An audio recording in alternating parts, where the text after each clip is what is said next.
Aquí comienza Hijos de Punta 2025 con Raúl Coe. Bienvenidos.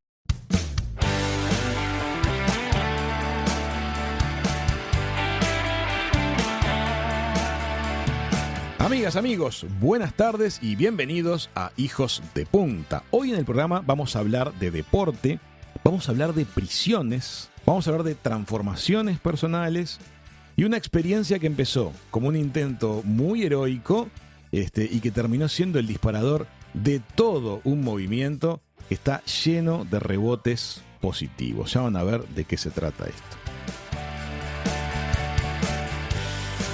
Hola, Eduardo. Buenas, ¿cómo va eso? ¿Bien? Una alegría que estés en el programa, gracias. Bueno, muchas gracias. Gracias por la invitación. Eduardo es Eduardo Coco Oderigo. Él es abogado, fue jugador de rugby y es el fundador de lo que se llama el proyecto Espartanos. Es una iniciativa que empezó en el año 2009 en el penal de San Martín, en la Argentina, en la unidad 48, y la iniciativa consiste en enseñarle a jugar rugby a personas privadas de libertad. Hoy, Espartanos está presente en más de 70 cárceles en distintos países, entre ellos Uruguay, a través de la Fundación Fénix, que va a ser tema de otro programa en este ciclo. Y es un ejemplo de cómo se puede crear dignidad, respeto y sentido de equipo en un lugar en que para muchos eso puede ser inesperado. Muchas gracias por aceptar darnos la nota, Eduardo. Un placer. Yo quisiera que nos cuentes qué esperabas encontrar y qué terminaste encontrando cuando te animaste a poner en marcha esta iniciativa de aparecer en una cárcel con una pelota de rugby. Bueno, la primera vez que fui, en realidad fui a acompañar a un amigo que quería conocer una cárcel. Como yo había trabajado en el Poder Judicial, tenía tratos con personas que finalmente terminaban detenidas, creía que yo conocía las cárceles. Ajá. Y no era así. Pero bueno, tanto me insistió que lo acompañé. Y lo que vi ahí dije,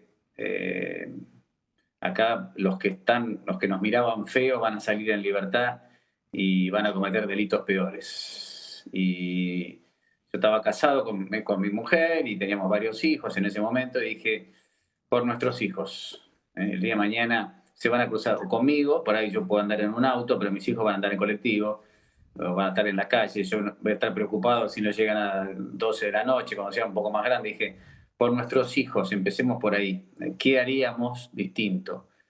Y dije, bueno, hay que hacer algo más, ¿sí? Que dejar que los gobiernos de turno se dediquen al tema de la seguridad y nosotros somos meros espectadores, que los podemos criticar cada vez que no hacen algo. Dije, aquí hay que dar un paso más, que no es mi responsabilidad, entre comillas, pero dije, bueno, ¿qué puedo llevar ahí? Y dije, lo que a mí me hizo muy bien fue el deporte, en especial el rugby, y llevé lo que más me gustaba a mí y que me había hecho bien, como para hacer algo ahí. ¿Qué me iba a encontrar ahí? La verdad que no tenía la menor idea. Si hubiese sabido con todo lo que me fui encontrando, capaz que me hubiese dado miedo y no hubiese ido.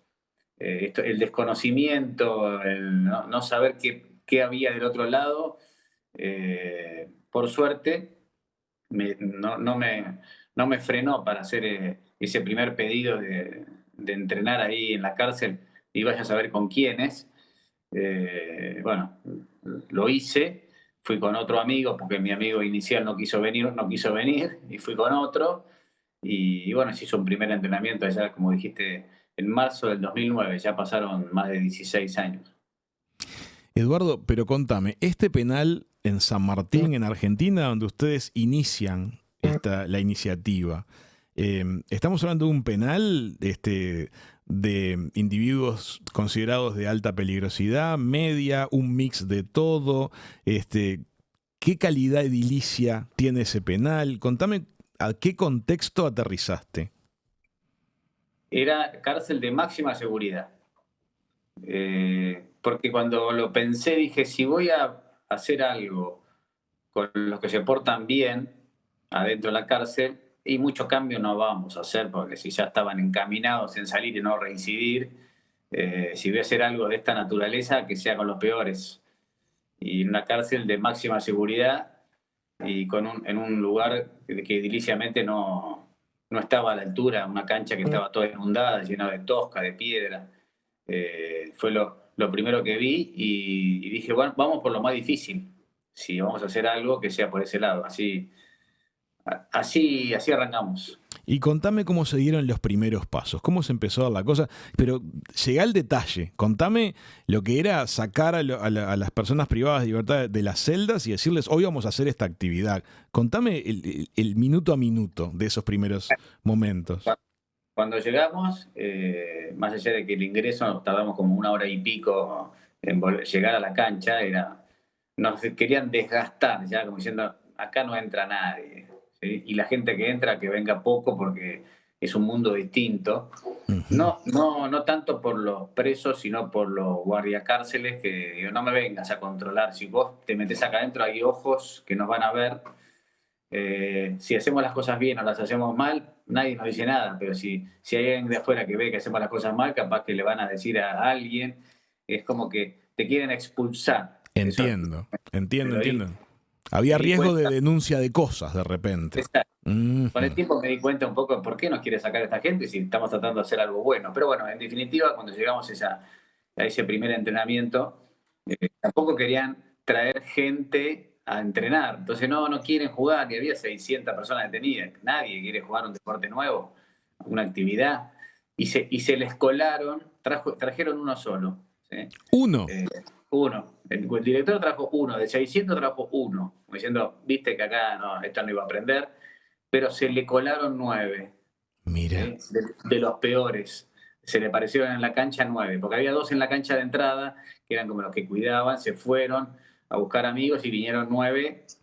El que dirigía ahí, uno que le decían Gordis, era el dueño de la cárcel. Entonces él podía pasar por los pasillos, llegar a su pabellón, sacar gente y cuando se quisieron acordar había 9 gigantes adentro de la cancha, más el que trajo el director, ya eran 10, ya tenía color, ¿no? Mi amigo y yo 12, y el director dice, no, pero esa gente es muy peligrosa, los del pabellón que trajo este Gordis.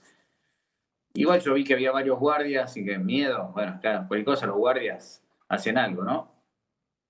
Y entramos a la cancha y el director dijo, guardias, vamos. Se fueron los guardias, quedamos con los 10, con mi amigo el Longa, que le dicen, grandote él, pero él con los 10 no iba a poder, si se armaba algo. La situación es muy especial lo que estás describiendo.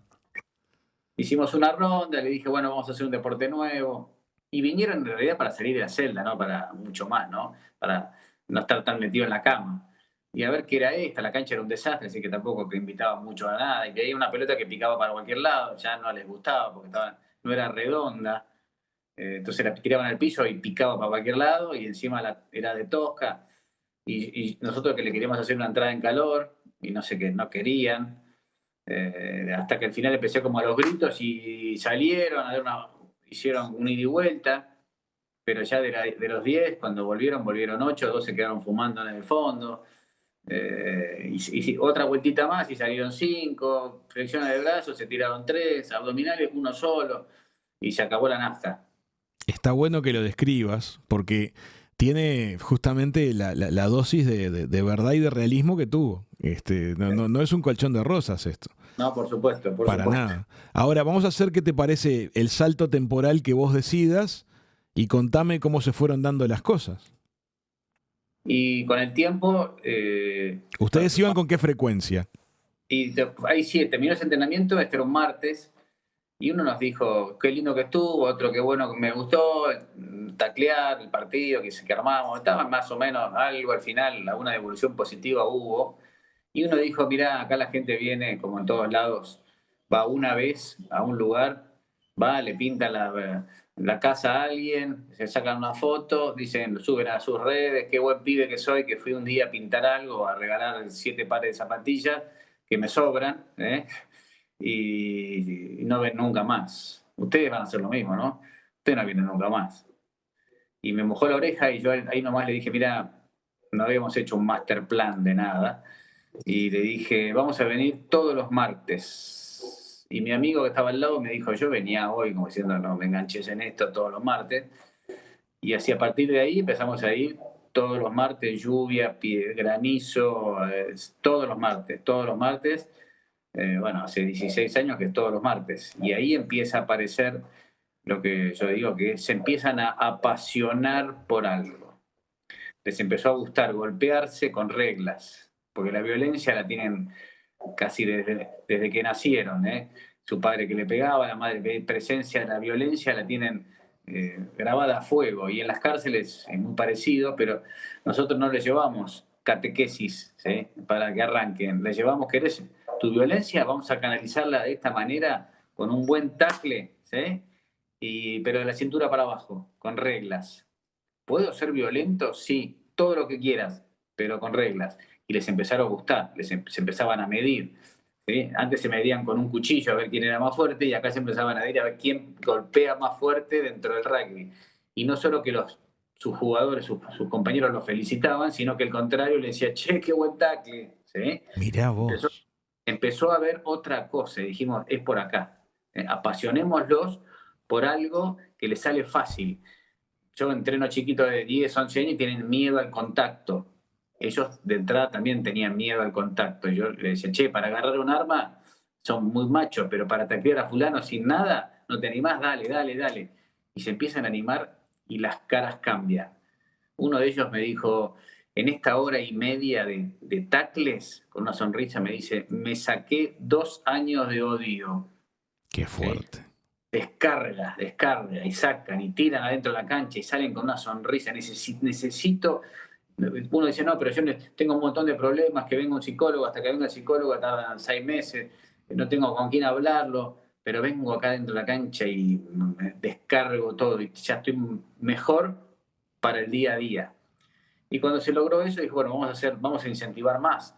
Entonces, que vengan equipos de rugby a jugar adentro de la cárcel, y con el tiempo de entrada no era fácil. Mis amigos, che, ¿qué? ¿A la cárcel? Anda a otro lado, esa gente no cambia, no pierdas el tiempo. Para ser solidario, ¿por qué no vas a otro lado?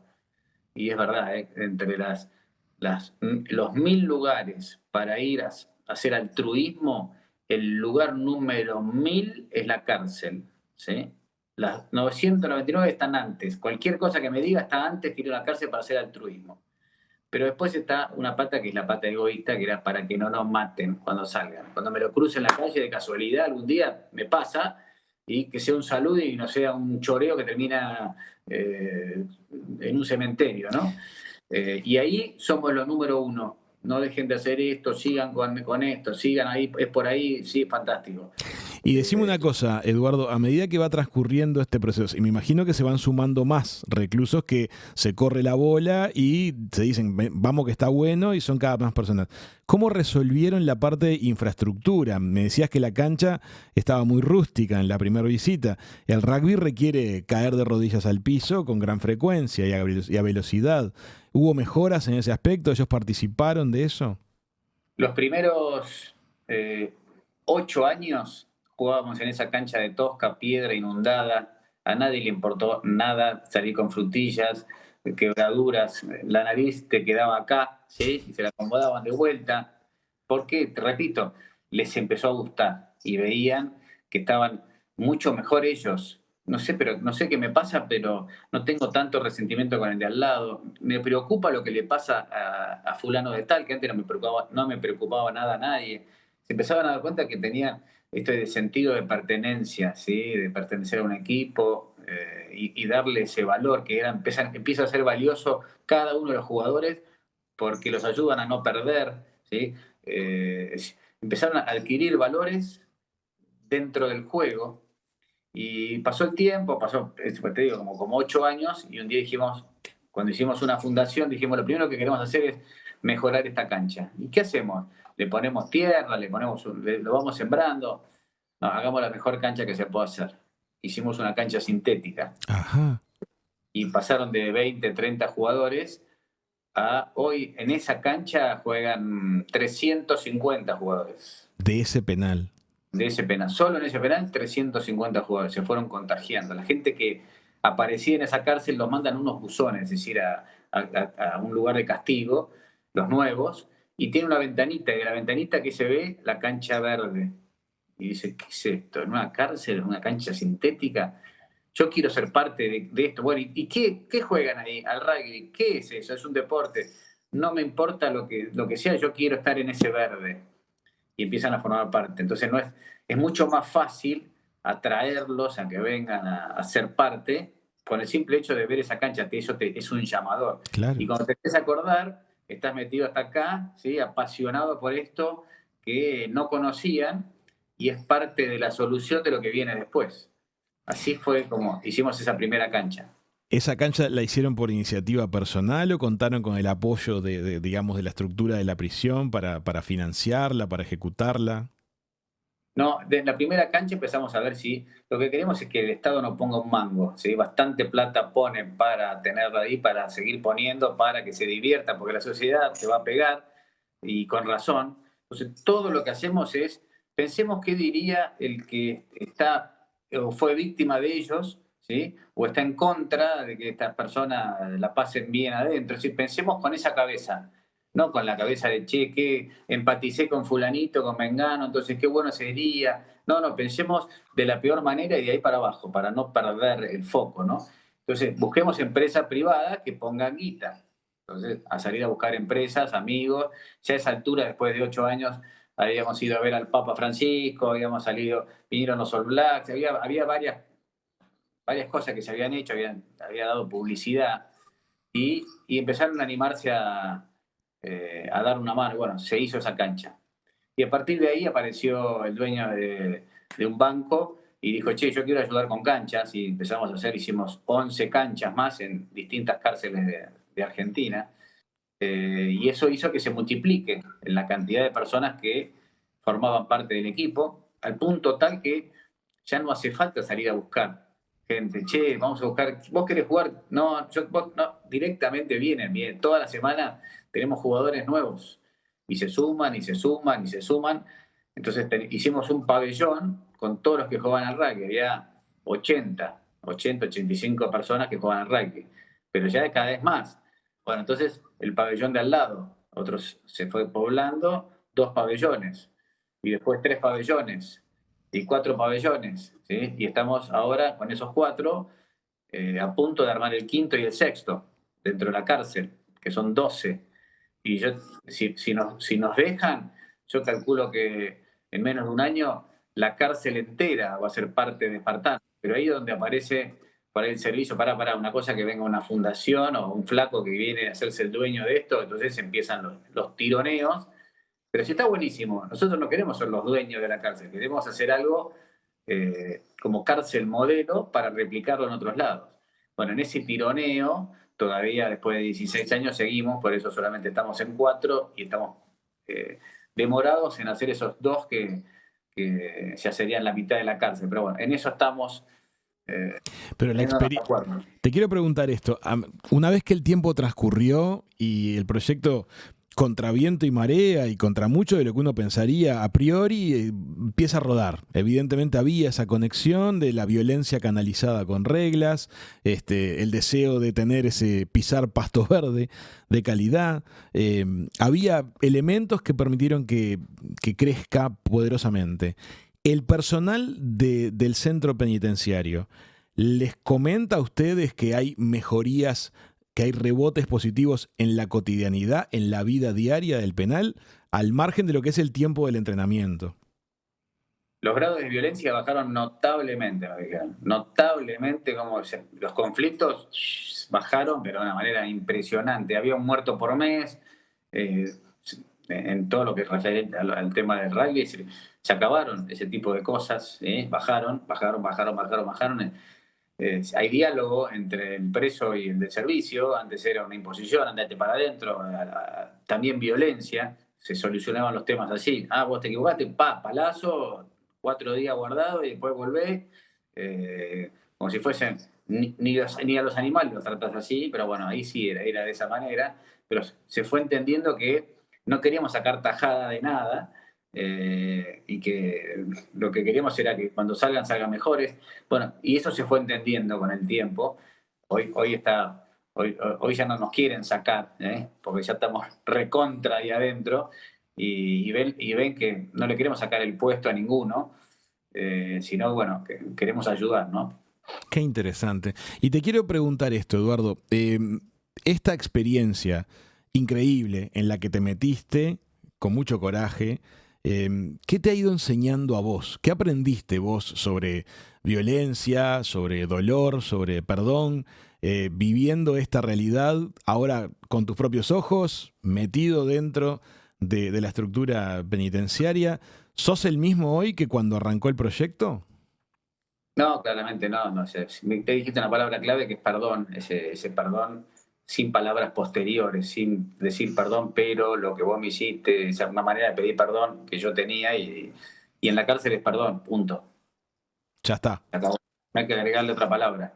Y así varias cosas, porque vos empezás a rascarlos, ¿sí? Y empiezan a salir personalidades que ni ellos sabían que tenían, tipo que tocan la guitarra de una manera extraordinaria y nunca habían tocado la guitarra, o que juegan al rugby y la rompen toda, o tienen espiritualidad gigante, y están pensando algún día por ahí si ser sacerdote, pues sí, no, pará, no entiendo, ¿sí? O que quiero trabajar, o mi familia, empiezan a salir personalidades porque le dijiste vos podés, dale, yo confío en vos. Y después no tienen techo. Gente, por decirte alguno, uno que salió en libertad y me llamaron para subir a la Concagua, deportistas de élite iban a subir a la Concagua, y si podía mandar un espartano para más o menos subir lo que pueda. Y le dije a uno que estaba afuera, che, ¿quién está para subir a Concagua? No sabía ni dónde quedaba, ni cuánto medía, ni nada, nunca había subido más de 2 pisos por escalera. ¿Y por qué me llamás? Porque yo creo que vos podés, le dije. Y se entrenó durante 8 meses, salió, hizo cumbre en la Concagua. Claro. Y cuando estaba en la punta de la Concagua, dice, ahora entiendo cuando me decían que yo no tenía techo. Se la creyó, ¿sí? Y después se subió Monte Elbrus en Rusia, se subió el Kilimanjaro el año pasado, ¿sí? Y vos decís, ¿hasta dónde? Bueno, es impresionante a dónde pueden llegar si les das esa oportunidad. A veces lo agarran y a veces no lo agarran. Tampoco es que esto es color de rosa, ¿no? Que todo, sí, pues, todo es fantástico. No, no. Hay gente que decide seguir con su misma vida. Hay un montón de que ven cómo se golpean y les da miedo. Yo ahí no me meto. Y no se Entiendo. meten. Y siguen con su vida. Si no es que le tienen resentimiento al que juega el rugby. Che, yo no puedo estar ahí. No, todo el que quiere puede estar. Pero no todos quieren. Eduardo, te propongo que hagamos una pequeña pausa. En la segunda parte de la charla, me gustaría que nos introduzcas qué espacio le lograron dar a la espiritualidad en el proyecto que tú lo mencionaste recién. ¿Te parece bien? Excelente. Amigas, amigos, estamos en Hijos de Punta. Estamos hablando con Eduardo Coco Oderigo, que es abogado, que fue jugador de rugby y que es el fundador del proyecto Espartanos, que decidió llevar el rugby como deporte a los centros de reclusión. Una movida que sin duda parecía riesgosa, que parecía que tenía todo para salir mal y que sin embargo salió y está saliendo muy, pero muy bien. Eduardo, quiero preguntarte, porque estuve un poquito interiorizándome al respecto, ¿cómo lograron, una vez que tuvieron una masa crítica de participantes en el programa, que apareciera un espacio para la espiritualidad? ¿Qué entendemos por espiritualidad en este ámbito? Contame. Un amigo quiso llevar el rezo del rosario. Ajá, es espiritualidad Y, religiosa entonces. exacto, por ahí arrancó. Y bueno, no fue fácil, me había que llevar comida antes de rezar, porque si no, no se quedaba nadie. Bueno, y empezaban a pasar, empezaban a pedir cosas y se le iban concediendo. Yo dije, ¿qué es esto? ¿Qué está pasando acá? Un montón de gente empezó a venir. Antes con el rugby éramos 4 o 5 voluntarios, 3, 2, 4, no movíamos de ahí. Y se empezó a rezar el rosario y vienen entre 80 y 100 personas los viernes a rezar. Y mujeres, Qué inesperado, ¿no? impresionante fue, impresionante lo que se generó. Y también estaban con la apertura ya porque los martes descargan, ¿sí? Sus broncas, sus cosas, y después ya están más dóciles para abrir su corazón, ¿no? Cosa que en la cárcel no le decís ni el nombre, ni tu nombre al que está al lado. Nada. Y acá es como juegan juntos y demás, se empiezan a abrir, empiezan a contar sus cosas, empiezan a llorar, que en la cárcel uno que llore, lo sacan a patadas, se lo comen crudo. Acá empiezan a mostrar desde otro lado. Entonces, lo que es la parte espiritual tuvo una importancia muy buena. Si hubiésemos arrancado con la espiritualidad, esto no sé si hubiese sido lo que es, pero con el tema del deporte y después la espiritualidad lo potenció.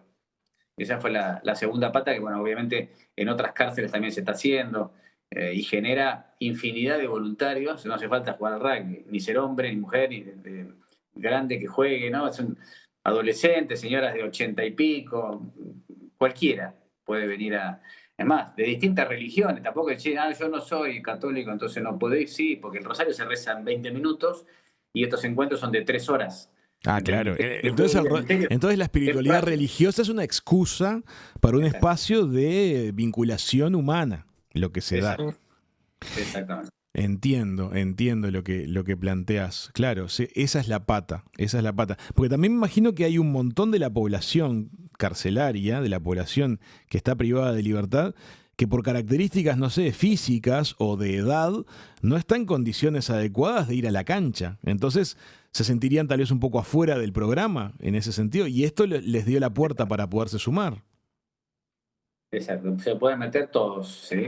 Más allá de que no jueguen o por ahí salen a correr, de vueltas a la cancha, tipo más grande, se encarga, me encargo de las pelotas o de los listados o de que la cancha hay que limpiarla un poco, qué sé yo, hay distintas variantes para ser parte también en el rugby, obviamente la espiritualidad, todo.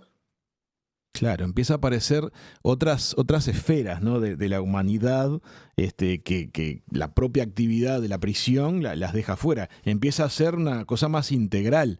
Está el juego, está la espiritualidad. Y contame acerca de la pata de la lectura.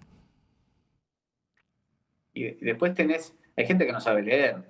Entonces empezás, el curso de alfabetización, una voluntaria. Yo le quiero dar curso de alfabetización y bueno, fantástico.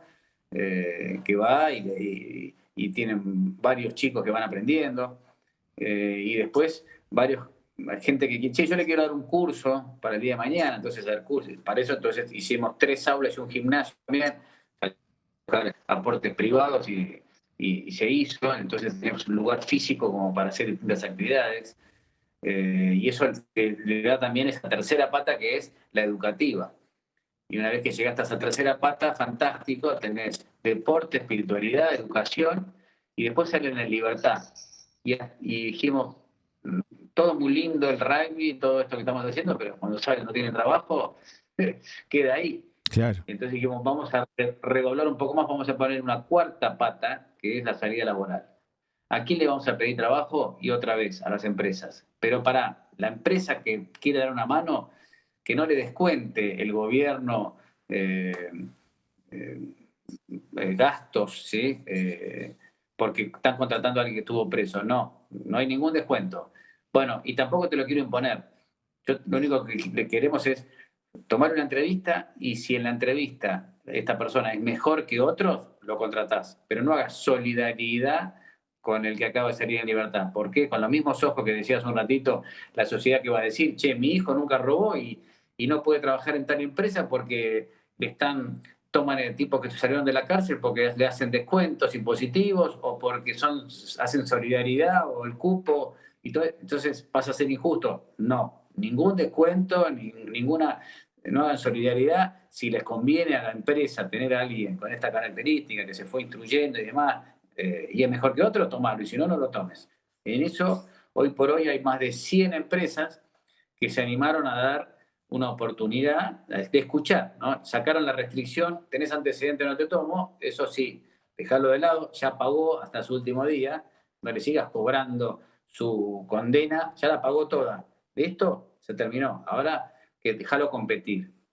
Y hoy hay alrededor de 150 personas que estuvieron privadas de su libertad, que hoy miércoles a la mañana, o jueves a la mañana, todas las semanas, se levantan a ir a trabajar. 150 personas que no están delinquiendo o matando a alguien por la calle, ¿no? Encontraron ese rumbo. No son solamente 150, son sus mujeres, sus hijos, ¿sí? Y el número pasa a ser casi infinito. Claro, los rebotes a nivel familiar, cuando la reincidencia se logra controlar y aparece la oportunidad laboral, es capaz que es toda una familia la que está cambiando la pisada, ¿no? Nos pasó por decir, hay un montón de casos, pero había uno de los espartanos, me llamó hace un par de semanas, que tiene un hijo, él salió en libertad cuando uno de sus hijos tenía 10 años. Y dijo, él me decía, mi abuelo estuvo preso, mi padre había estado preso y yo estuve preso. ¿A dónde iba a parar mi hijo si seguía con lo mismo, no? Cambia su manera de pensar y lo primero que hace cuando sale, ese chico de 10 años lo lleva a jugar al rugby a un club. Y bueno, y él lo empezaron a acompañar. Ese chico hoy tiene 17 años, terminó el colegio el año pasado, sigue jugando al rugby y empezó la facultad. Está estudiando, está en el CBC porque quiere ser médico, va a estudiar medicina. Y yo aclaro, mi abuelo era abogado, mi padre es abogado, yo soy abogado, no cambié nada, ¿sí? Pero en el caso particular, ¿sí? Él le cambió su manera de pensar y su hijo, de ahí para abajo. Y yo le decía, cuando vos tengas 75 años y estés un domingo al mediodía, un asadito familiar, ¿sí? Con todos tus hijos, nietos, y de repente vengan 3 nietitos corriendo y te pregunten, abuelo, ¿nos contás esas historias de que vos robabas cuando eras chico? Como algo totalmente lejano. Entonces, es una persona que cambia y de ahí para abajo derrama, no lo vamos a poder ni medir, ¿sí? Lo que puede generar que una persona cambie su manera de pensar. Y es fuerte lo que estás contando. Y contame cómo fue pasar de lo que era una cárcel ya con proyección a decenas de unidades penitenciarias, incluso en la Argentina y en distintos países, entre otros Uruguay. Veo que tenés mucho apoyo de iniciativas privadas, una gestión muy limpia en ese sentido, que no pretende una cuota, sino que va por la meritocracia. Pero qué bueno sería si el Estado apoya también fuertemente. Contame cómo ha sido la experiencia en otros países o mismo en Argentina cuando empezó a agarrar ritmo la máquina de generación de esto. Sí, dijimos, no nos quedemos, qué lindo lo que estamos haciendo en esta cárcel particular, pero en la cárcel de al lado, a Claro. 100 kilómetros, a 200, se lo están perdiendo. Y bueno, nosotros no podemos llegar a todos lados, pero sí dijimos, hay mucha gente solidaria dentro del deporte que es el rugby, son todos voluntarios, los padres ayudan, no están pagos. Así está diseñado. Entonces, yo empecé a viajar los días jueves, arranqué en La Pampa, fui con el secretario de Justicia de acá de Argentina, que era amigo mío, digo, che, ¿qué hacemos con Espartanos? ¿Dónde vas la semana que viene? Voy a La Pampa, te acompaño, pero no te puedo pagar el pasaje, no me importa, esta vuelta salgo con pasaje, vamos juntos, yo voy a ir a un club de rugby el jueves a la noche y voy a dar una charla. Pero vos, el viernes a la mañana, hablá con el ministro de Justicia de La Pampa y que en la cárcel que queda a 4 cuadras del club, donde nunca nadie entró, que en esa cárcel haya 30 personas para hacer un deporte nuevo. Vos te encargás de eso, yo me encargo de la charla. Bueno, fui a la charla, los jueves a la noche el club está lleno, está explotado de gente, de los juveniles, de los plantel superior, de los veteranos, charla ahí. Y ahí le dije, muchachos, necesito voluntarios para mañana a la mañana. 10 voluntarios salieron de ahí. A la mañana siguiente estábamos en la unidad 4 de la Pampa, entramos con los 10 voluntarios, el secretario de Justicia logró que haya 30 personas adentro de la cancha y ahí hicimos una actividad, es decir, nos divertimos, salió bien, y fue lo mismo que me pasó a mí la primera vuelta, van a volver, y esos 10 voluntarios dijeron, vamos a volver. Nosotros no volvimos y esos 10 voluntarios continuaron el proyecto en La Pampa. Y yo le dije a Santiago Tamendi, que era el secretario de Justicia acá en Argentina, le dije, hagámoslo más seguido. ¿A dónde vas? A Salta, vamos, Jujuy. Pero no me hagas pagar el pasaje, lo único que te pido, dale, ayúdame con eso. Entonces, viajábamos los jueves, él tenía su agenda, porque hablaba con los ministros de la Corte, con no sé qué, pero el viernes a la mañana se venía conmigo a la cárcel. Alguna charla a la noche también ha venido, porque después lo invitaban a comer y era divertido también lo que se generaba ahí. Y empezamos a viajar por la Argentina, ¿sí? Dando estas charlas en clubes de rugby, reclutando voluntarios. ¡Qué maravilla! Bueno, en 21 provincias de Argentina se empezó a jugar al rugby, en las cárceles, con voluntarios de rugby. Algunas provincias no llegué a ir porque se empezó a hacer conocido y arrancaron solos. Claro. Entonces yo, antes de ir a Catamarca, ya en Catamarca arrancaron solos. Entonces, che, ¿querés venir a Catamarca? Pero no hace falta que des la charla, ya estamos yendo, pero para darle un poquito más de fuerza al proyecto, para que el ministro de Justicia nos dé un poquito de bolilla. Qué bueno. Entonces viajaba, y así un día fuimos a Punta del Este a dar una charla, y en la charla vinieron varios, vino Gonzalo Camardón, me acuerdo de él, y alguno más. Sí, yo quiero arrancar algo acá, ¿cómo se hace? Arrancando, le digo, ¿sí? Los pusimos en contacto con alguien de servicio penitenciario que había ido a la charla, pum, adentro, en Punta del Este, arrancó. Y Gonzalo Mieres, y así se empezaban a sumar, y un día se armó un partido en Punta del Este y fue el presidente de Uruguay, Luis Lacalle Pou, y cuando fue el presidente le dio una inyección de fuerza al programa en Uruguay tremenda, con su sola presencia, 2 horas, no fue, miró, dijo 5 palabras y se fue a hacer otra cosa, se quedó más de 2 horas. Y no jugó porque le dolía justo, le dolía la espalda, pero si no hubiese jugado un rato. Y el mensaje que mandó es por acá. No hay que reducir penas, ni un día antes que se vayan, pero sí que salgan mejores. Y ese mensaje ahí en Uruguay hizo que el proyecto de Fénix en Uruguay crezca de una manera impresionante, muchísimo más rápido que en Argentina. Nosotros, que venga el presidente a un partido, acá nos cuesta un poquito más, ¿no? Pero bueno, más allá de eso, de abajo hacia arriba tenemos mucha fuerza. Cuando ayudan de arriba para abajo, es todo mucho más fácil. Claro, claro.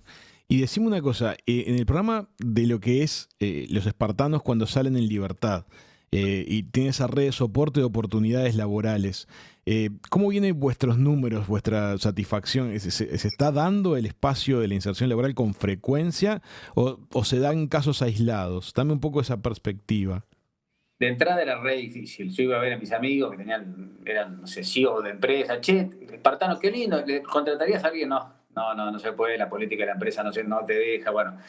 Y era difícil, hasta que alguno vino a entrenar, cuando empezó a crecer Espartanos con el Rosario, empezaban a venir más voluntarios al rugby, y che, yo a fulano, a Gaby me lo llevo, que le quedan 2 meses, porque la verdad que yo lo interactué con él y la verdad que es un chico que la verdad que cambió. Cambiaba cuando los titulares de las empresas se acercaban realmente al programa. Exacto. Y los conocían personalmente.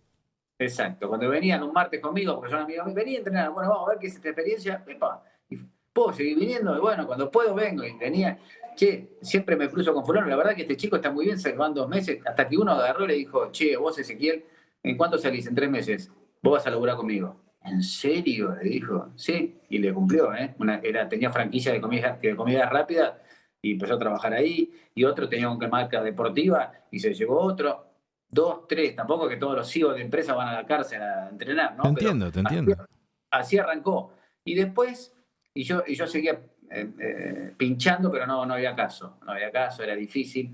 Hasta que de repente, no sé, me llama de una empresa, che, Coco, queremos que vengas a darnos una charla. Estamos haciendo un evento y el cierre motivacional, cómo hiciste un equipo de la nada, y liderazgos y sentido de pertenencia, que nos hables de esto porque estamos teniendo algunas falencias en la empresa.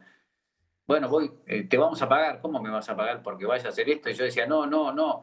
Y yo para ese entonces le dedicaba mucho a esto y a mi laburo cada vez menos. Y me estaba tapando el agua. Y otro me dice, para.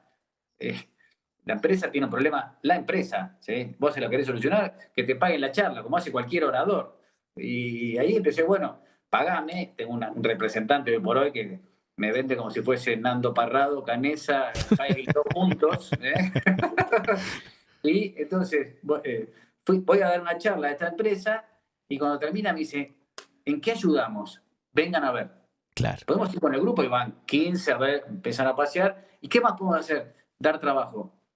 Y ahí se animan a dar laburo. Claro. Entonces, cada vez que voy a dar una charla, porque tienen un problema interno ahí adentro, el círculo virtuoso de que ganamos todo, porque yo gano unos mangos para sobrevivir y esa empresa se queda enganchada para dar trabajo el día de mañana. Y así fueron una por una más de 100 empresas, esta que contaba que se animaron a dar ese paso. Llegó la otra vuelta hasta al punto tal como creció Espartanos, salió una serie hace 2 meses en Disney, 8 capítulos, que llegó un empresario y me dice, Coco, tengo para darte 1.500 puestos de trabajo. ¿Cuántos espartanos me puedes mandar? Y yo te digo, mirá, 7. ¿Sí? No es que tenemos tanta gente que va a salir, es dificilísimo colocar a uno. Me ofrecí 1.500, esto quiere decir que si la sociedad, alguien me está ofreciendo 1.500 puestos de laburo, cree que acá adentro puede hacerse más, mucho más, y ahí dijimos, tenemos que multiplicarnos, ¿sí? Esto tiene que ser mucho más grande. Si afuera hay gente que te quiere recibir, es decir, el concepto espartano funciona y quieren recibirlos afuera, tenemos que ser mucho más de lo que somos, tenemos que tomarlo más en serio. Y ahí es donde decimos, ahí sí el Estado tiene que ser más fuerte. Yo te lo entrego al ministro que sea, al gobernador que sea, al presidente que sea, te entrego todo lo que tenemos, pero potencialo para que después puedan salir a trabajar. Y no me están ofreciendo puestos en la municipalidad de acá o en el Clarísimo, gobierno. sí, sí, No, sí. no, Son tareas productivas reales, la empleos reales. sociedad. La sociedad. Y yo entendí ahora que no es que yo me tengo que juntar con un ministro, con un gobernador, con un presidente, porque todos ellos se van a mover en función de lo que pide la sociedad. Si la sociedad pide mano dura, vamos a tener leyes más fuertes, ¿sí? Si la sociedad, lo que pide la sociedad, se van a acomodar. Bueno, que la sociedad tiene que pedir, entendí que es ahí donde tenemos que convencer que la sociedad tiene que pedir más de esto, más de estas herramientas para el día de mañana. Y ahí se van a ir acomodando de a uno. Bueno, en esto de hacer algo más. Sabes que yo veo una fuerza descomunal en lo que estás contando. Tenés los hechos que te respaldan, que es algo fuertísimo, no es un proyecto, sino que es una realidad gigantesca la que nos estás contando. Y me surge la pregunta justamente del comparativo entre deportes, porque ahora, por ejemplo, en Uruguay se acerca el momento de nuestras elecciones departamentales. Y hay muchas promesas acerca de mejorar las canchas de fútbol, iluminarlas, como el fútbol como El Salvador. De todos los deportes que hay, el fútbol. Ustedes no fueron por el lado del fútbol. Y me parece muy interesante esa elección, porque ahí se apaga también todo el asunto de los equipos de fútbol, de las barras bravas, es decir, hay toda una energía alrededor del fútbol que te quiero preguntar, ¿reaparece cuando ustedes empiezan a meter el rugby como deporte? ¿Les pasa que se les contamina por el tema de los cuadros de fútbol y esos fanatismos? ¿O cómo lo controlan o es que no sucede? Cuando ellos jugaban al fútbol, todos conocían el fútbol y dijimos, no, vamos por otro lado, por algo que no conocen. ¿Sí? Si es por lo conocido, saben mucho más que yo. Claro. Las tretas y se pelean. Cada vez que juegan al fútbol en esa cárcel, lo prohibieron porque terminan peleándose. ¿Te das cuenta? Claro, no me Es sorprende. terrible porque lo conocen. Entonces, esto era... Y aparte, si alguien te pega una patada, a vos te dan ganas de pegarle una patada. Los dos están mal. Acá, alguien te pega un codazo sin querer, o tomalo como quieras. Tu devolución no es pegarle un codazo, meterle un tackle y tirarlo 3 metros para atrás. Vale con reglas. Vale con reglas. ¿Sí? Entonces podés ser agresivo con reglas. Entonces pueden descargar sus broncas. Empiezan y terminan automáticamente con un tackle. Eso es un plus que tiene este deporte que no tienen otros. Claro. No quiere decir que sea mejor, pero sí tiene ese plus. Y ese plus, y al no conocerlo, ya desde el primer día al referee no se le habla. ¿Hablas? 10 metros para atrás. Seguís hablando otros 10. Y ya son tus propios compañeros que te dicen, callate la boca, ¿no ves que nos estás tirando todos para atrás? Claro. Entonces, aprendés desde ahí. Te caes, levantate. ¿Sí? Te caes, levantate. No te quedes tirado en el piso. Sí, que parece que te pegaron un tiro, ¿no? No vale mentir. No vale. En esta hora y media no vale mentir. Afuera haz lo que quieras. Afuera, en la celda. Así arrancamos. Y después eso se va contagiando y lo van haciendo acá. Están viendo que es redituable. ¿Sí? Esto de decir que te respeten, no porque tenés una faca de 2 metros, sino que te respetan, ¿sí? Porque sos el que más tacleás, el que no te callás la boca, el que sos el primero en la fila a la hora de correr, el que da su mensaje. Y así hay actitudes enormes de muchos de ellos donde se ponen en el último lugar y ves que tu líder se pone en el último lugar y dices, wow, no me puedo quejar de nada. Pero esta gente logra eso, gente que era... La cárcel es el infierno, no me ha parecido el infierno. Totalmente egoístas. Me gustan tus anteojos, te los robo. Me gustan tus zapatillas, te los robo. No me importa nada. Y de repente les empieza a importar. Y ahí es donde se empieza a construir otra cosa. Desde ahí adentro, por supuesto. Yo tengo una frase que dice que demasiado al este es el oeste. ¿Sí? Están tan del otro lado que se hicieron esos liderazgos negativos, ¿sí? Se hicieron líderes, van a ser siempre, el líder va a ser siempre el líder. Se hace totalmente positivo. Es decir, qué de curioso. todos los malos se fue para el otro lado. Qué interesante. Liderazgos pésimos que se transforman en excelentes porque pegan la vuelta. Pegan la vuelta, exactamente. Eduardo, Te quiero agradecer muchísimo la charla que nos diste, lo que compartiste y también lo que haces. Bueno, muchas gracias. La verdad que, aparte, te quiero destacar a vos algo, que y esta entrevista la íbamos a tener hace un par de semanas y te fallé a último momento, lo tomaste, dijiste, no te preocupes, porque justo fui a ver una hija que jugaba al hockey, primero está tu hija, despreocupate, lo hacemos otro día. Y otro me puede haber dicho, mirá, que este pibe que se la creyó, qué sé yo, no lo llamo más. Actitudes así como esa, dije, a mí me encantaron, ¿no? Como bueno, hay cosas que pasan, no tomárselo a la tremenda, sino esto de dar segundas oportunidades, que de esto se trata Espartanos, ¿no? De segundas oportunidades hasta de terceras, cuartas y quintas, ¿no? Como en la vida misma. Si no es descartar a la gente porque una vez me cayó mal, entonces le doy otra oportunidad y, bueno, le di esta otra oportunidad y por suerte se la di porque me abrió un poquito los ojos para otra cosa, no sé. Siempre es bueno esto de cuando se equivoca no descartar a nadie, no descartar a nadie, dar oportunidades a todos los que se equivocan, porque nosotros también nos equivocamos y mucho. Eduardo, gracias. Gracias a vos. Amigas, amigos, un placer conversar, conocer y compartir con todos ustedes esta historia de Espartanos y de Eduardo Oderigo. Hasta la próxima, hijos de punta. Chau, chau.